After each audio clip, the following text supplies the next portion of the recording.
Chapter 33. Conditions. Chapter 33 covers the following: the formation and use of conditions, that is, if clauses, in Latin. At the end of the lesson, we'll review the vocabulary which you should memorize in this chapter. There are 3 important rules to remember in this chapter. Rule 1. In Latin, the subordinating conjunctions si, meaning if, and nisi, meaning if not or unless, introduce conditions. Rule 2. The 2 halves of a condition are called the protasis, that's the if part, and the apodosis, the then part. Rule 3. The less real a condition, that is, the more it describes a situation that doesn't reflect reality, the more likely it is to use the subjunctive mood. Let's start by introducing the new terms presented in this chapter, which centers on how to form if-then statements in Latin, a type of construction grammarians call a condition. Conditions come in 2 parts. A protasis, the if half, it means literally in Greek, placed, tas, before, pro, and an apodosis, the then half, meaning literally, put, do, after, apo. There are 3 general types of condition. 1. Those which center on simple facts and general rules. For example, if you want me, I'm there. Always, it's a rule. Count on me being there. 2. Those which involve future events. If you call me, I'll be there. Okay, maybe I'm not there now, but I promise I'll be there in the future. And 3. Those which entail things which didn't or aren't happening. In other words, speculations. If you had called me, I would have been there, but you didn't, which is why I didn't come. Each of those types breaks down into 2 subtypes. Simple fact conditions can describe present or past actions. Future conditions can envision the upcoming situation as likely to happen. Grammarians call that future more vivid. Or can see it as possible but not all that likely. That's called future less vivid, because the speaker sees the possibility of what the condition describes as being a bit blurry, not clear or vivid. Finally, contrary to fact conditions, describe unreal things that are happening now or aren't, or happened in the past or didn't. Thus present and past contrary to fact. The total, then, is 6 distinct types of condition, all defined by the tense and mood of their verb. In Latin, the tense and mood of the verbs in the 2 parts of any particular type of condition are always the same. In other words, Latin conditions are balanced. The protasis and apodosis will always be the same in tense and mood. English, not so much. Some English conditions are balanced, but most aren't. The majority uses different verb forms in the 2 halves. And one more thing to note, in actual practice, conditions in both English and Latin are often mixed, which means the protasis will belong to one type of condition and the apodosis another. In this course, however, you won't see mixed conditions. Latin's challenging enough when the conditions are balanced. Let's leave it at that. Eventually, however, when we get to reading the real stuff, where we can't avoid mixed conditions, we'll address them then. In the meantime, you can expect to encounter only pure conditions where both halves belong to the same type. If there's a guiding principle to conditions in Latin, it's that real ones, those which describe events the speaker or writer feels did or could be taking place, these real conditions have verbs in the indicative mood. Conversely, unreal conditions use the subjunctive. Thus, conditions are a construction where the subjunctive mood retains its original sense of uncertainty. And take note of something else. Not since we studied the jus of subjunctive back in chapter 28 have we encountered a subjunctive acting as the main verb of a sentence. All the other uses we've covered have involved a subjunctive verb in a subordinate clause. But now, here, half the conditions, as you're about to find out, require a subjunctive as the main verb of the sentence. Why? Because those conditions involve a sense of uncertainty. the subjunctive's primordial connotation. So, get ready to see subjunctive main verbs again, but in a new way, as part of a conditional statement.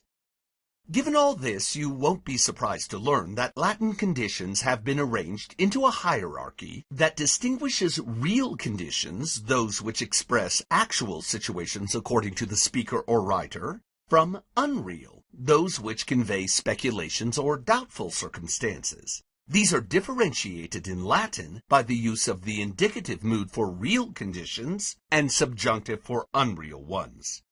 In some cases, conditional types are also broken down into present and past. That's confusing, isn't it? Let's make a chart. We've done so many charts, why stop now? Where we'll write the protasis, the if part of the condition, in orange, and the apodosis, the then part, in green. Here are the three general types of condition in Latin: simple fact, future, and contrary to fact, with indicative forms in purple and subjunctives in red. The first type of condition is also the simplest, present simple fact, which uses present indicative verbs in both halves of the condition. For example, if they call me, I am there. It's a rule. They call, I jump, count on it. As Wheelock notes on page 156, footnote 1, an imperative or jussive subjunctive can sometimes replace the present indicative in the apodosis. If they call, go there, or let us go there. Put both verbs into any past indicative form, preferably the perfect or imperfect tense, and it becomes a past simple fact condition. If they called me, I was there. Now it's a rule that was in force in the past. Make both verbs future indicative, and the result is a future more vivid condition. If they call me, I will be there. Note an oddity in our way of expressing this condition. In the protasis, English uses the present tense to represent what is technically future action. In other words, we don't say, if they will call me, future tense, I will be there, but if they call me, present tense, I will be there. The present tense in the English protasis here shows generalized action, action that could take place at any time. Like in a present simple fact condition, the present presents a rule. For instance, if it rains, I don't play tennis. Rain, me, tennis, nope, that's the rule. However, if it rains next Tuesday, I won't play tennis. The rule applies to the future as much as it does to the present, so it's natural to state the protasis, the rule, in the present tense, the way we normally do, but to state the apodosis in the future, because I'm talking about a specific future circumstance, next Tuesday, and its potential bad weather. That's the way we do things. It's not the Roman way. The Romans used the future in both halves of the condition, because it's logical to express a future action in the future, all of which adds up to one minor difference of linguistic habit. But you have to know it. Where Latin says, if he will come, English says, if he does come.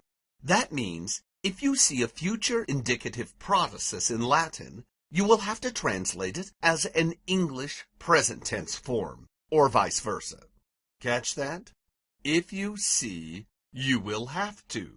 Present tense in the English, future in the Latin. Si comprendes, non errabis. Or to put it another way, if you do this for me, your godfather will be happy. Note also that sometimes the Romans used the future perfect in the protasis of future more vivid conditions. If they will have called me, I will come. Which is not really very much of a change, since the future perfect takes place a half step into the future. It is future, just not as future as the future. Want to know more about this? See Wheelock, page 156, footnote 2. Now, here comes the big change. We've run through all the tenses of the indicative, which means Latin has only the subjunctive left. Conditions have to use finite verbs, so infinitives and participles won't work here. Thus, all three remaining types of condition use the subjunctive to express unreal or unlikely situations. The first of these is the future less vivid, which deploys the present subjunctive in both halves of the condition. Its English counterpart is should would, as in, if they should call me, I would come. Doesn't seem to me at all likely they will call, but if they do, fine, I'll go, but I'm not canceling my hair appointment. The next type of condition crosses another boundary, that between fact, the future less vivid, which is, however improbable, still a possible fact, and what is absolutely certain uncertainty. I know this is not true, but what if it were? How would that change things? Would you feel any different about it? Speculation of that sort is an important aspect of human life, an essential ingredient in our ability to see things from all possible or even impossible perspectives.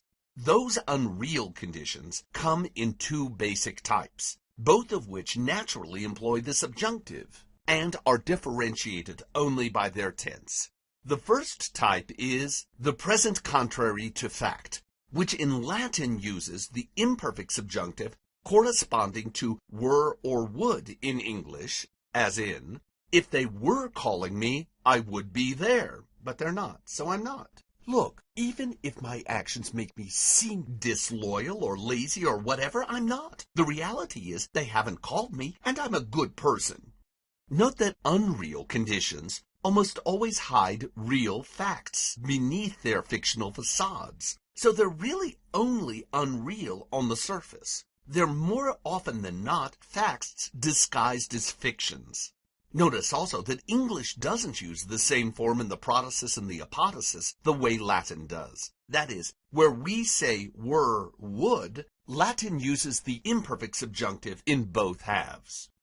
And one more thing to note here is the close affinity between English were and the Latin imperfect, which is often translated as were.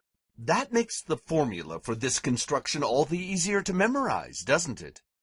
Turn those imperfect subjunctives into pluperfects, and you have the last condition in Latin, the past contrary to fact.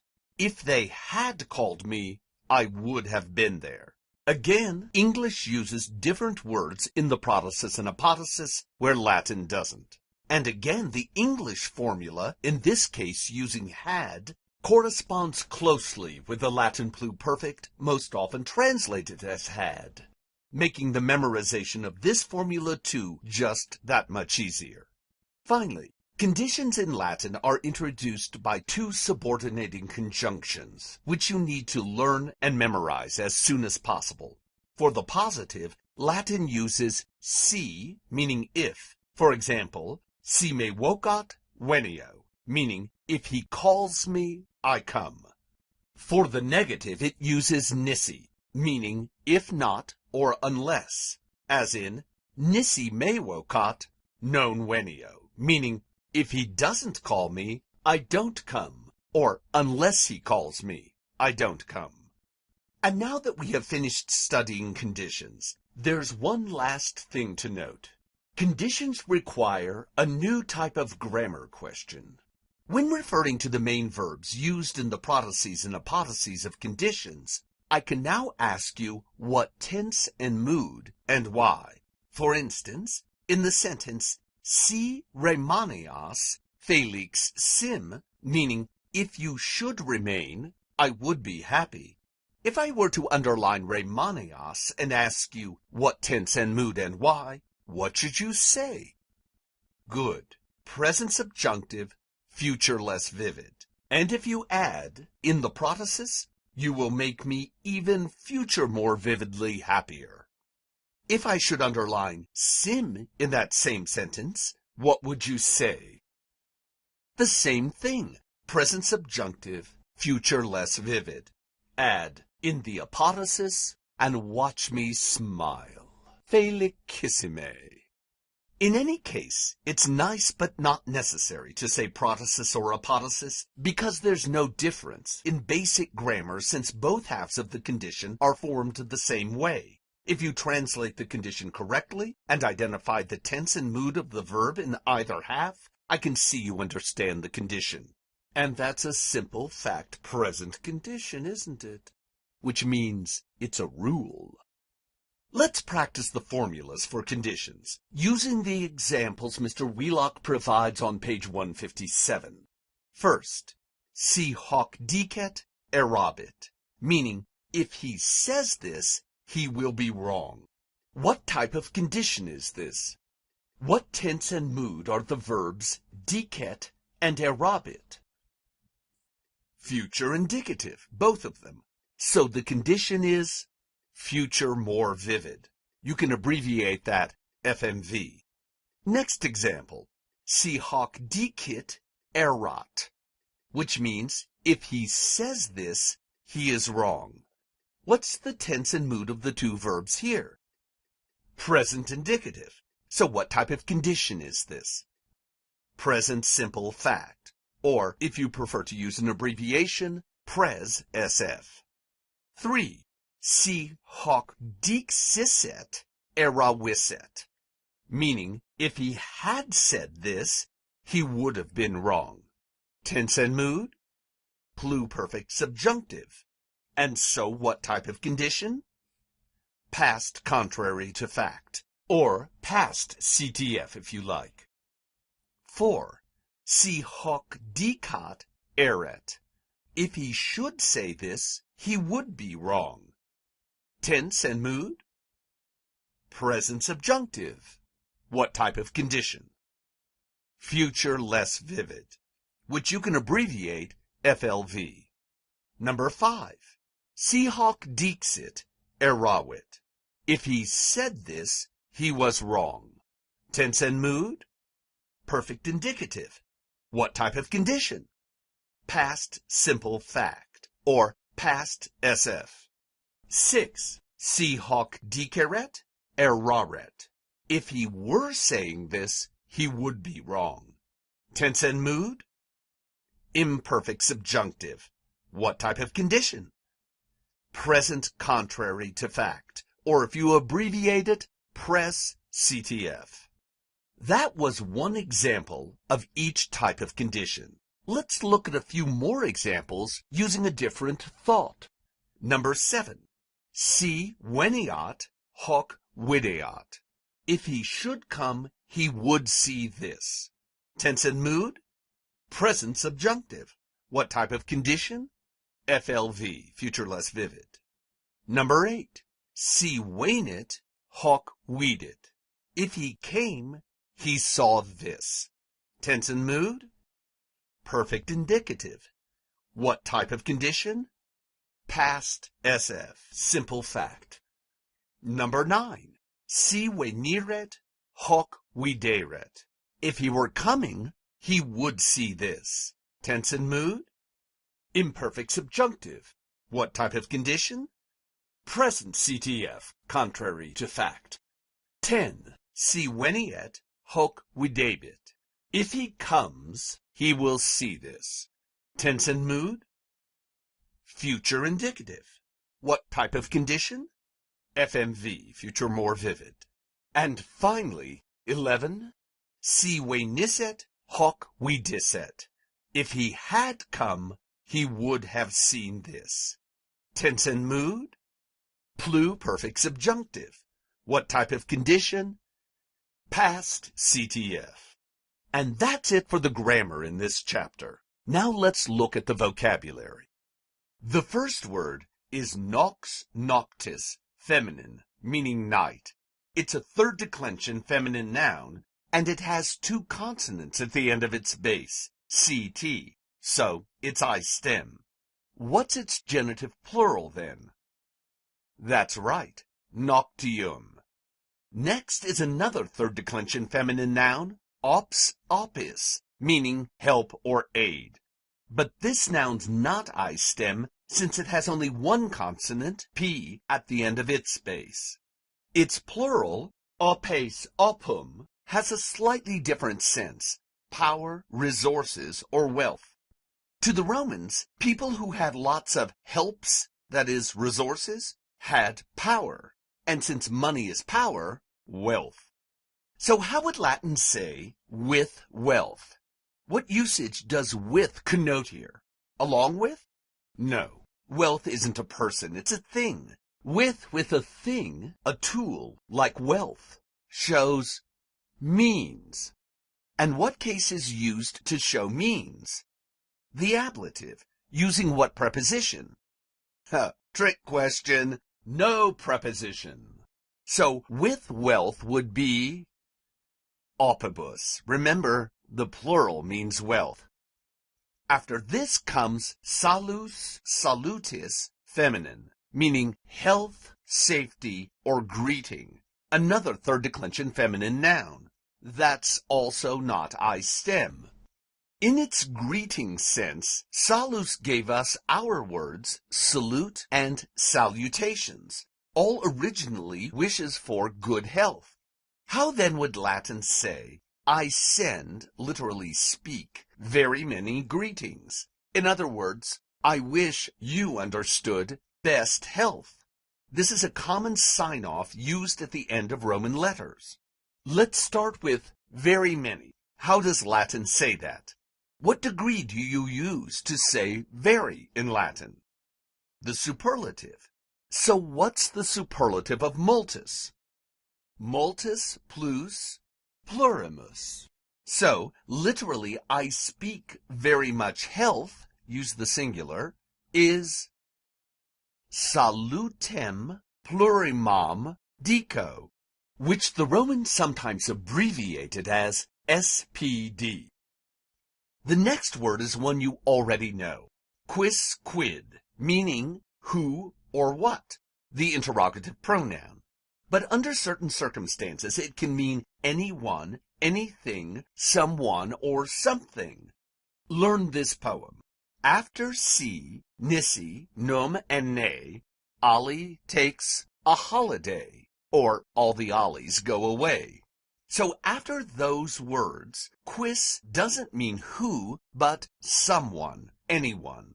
So how does Latin say, if anyone, blah, blah, blah? Si quis, not si aliquis. And what about, lest we find anyone here? In other words, so that we don't find anyone here. Ne quem, not aliquem, hic inveniamus. The next word is ulus a meaning any, anyone, or anything. It's a first, second declension adjective, which you've already learned way back in chapter 9, when we studied its negative, nullus a meaning no or not any. Like many pronouns and related forms, the genitive singular of anyone is ullius, and its dative singular to anyone, ulli. Remember that pronominal forms like these, and that includes hic, is, iste, ille, ipse, solus, totus, unus, alius, and alter, all have genitive singulars ending ius and dative singulars ending I.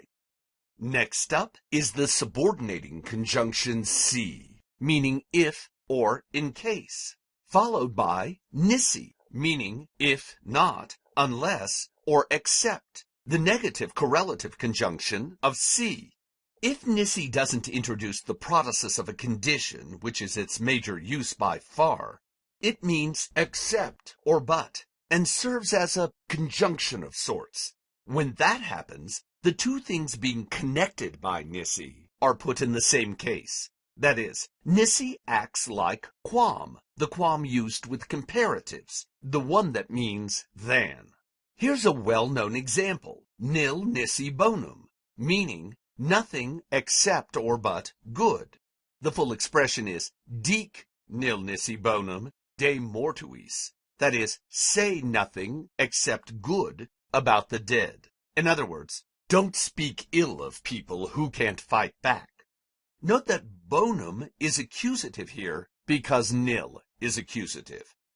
The next word is a verb, suscipio, suscipere, suscapi, susceptum, meaning undertake. It's third io, just like copio, the verb it's based on. It's a compound of sub, meaning under, and capio, meaning take, literally under, take. In all of Latin, that has got to be the easiest verb definition for English speakers to learn. How would Latin say, I will have undertaken? Tense, future perfect. So you use which principal part? The third. Thus the answer is suscepere.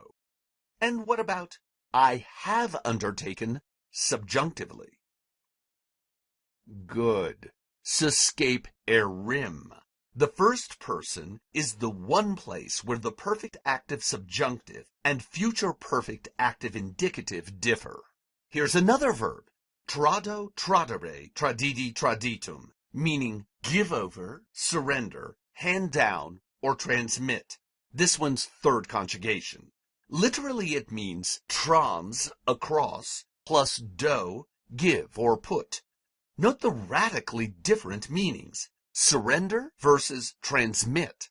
Context, and most often that means the direct object, will dictate which sense this verb has in a particular sentence. If the sense of the sentence is negative, trado usually means surrender, turn over, betray. So if you tradis your friends, you're betraying them. If, however, the sense is positive, then trado means hand down or bestow, like learning or wealth, the good things you get from your ancestors. How does Latin say to be surrendered, the present passive infinitive? Yeah, that's right. This is the infinitive that loses its R. Tradi. Horrible thing. Next on the menu is cena, canae, feminine, meaning dinner. It's a first declension feminine noun. Et post cenam jucundissimam quam sentis. Plenus a of course, meaning full, a first-second declension adjective, which can take a genitive after it in the sense full of, or an ablative in the sense filled with. We've noted several times already how English eth is cognate with Latin p. So what's the English cognate of plenus? Just use the PL. Put a vowel between the consonants and you get full or fill. Full and plenus were once the same word, way back in Indo-European times. And the last word on this vocabulary list is far and away the easiest. Certe, meaning certainly. It's an adverb, so no declension or conjugation or expectation. And we already met its adjective form certus in chapter 19. In fact, I used certe, the adverb of certus, as an example in the previous chapter. I certe wish all the vocabulary in Latin were so easy. Do the rules that were cited at the beginning of this chapter now make sense to you? If not, please review this presentation. If so, please proceed to the next slide. For the next class meeting, please bring in a copy of the worksheet for Chapter 33. Here's a link to that worksheet. Now, say after me. After si nisi nomine, Ollie takes a holiday. Say it. After si nisi nomine, Ollie takes a what? Again. Keep going. SPD.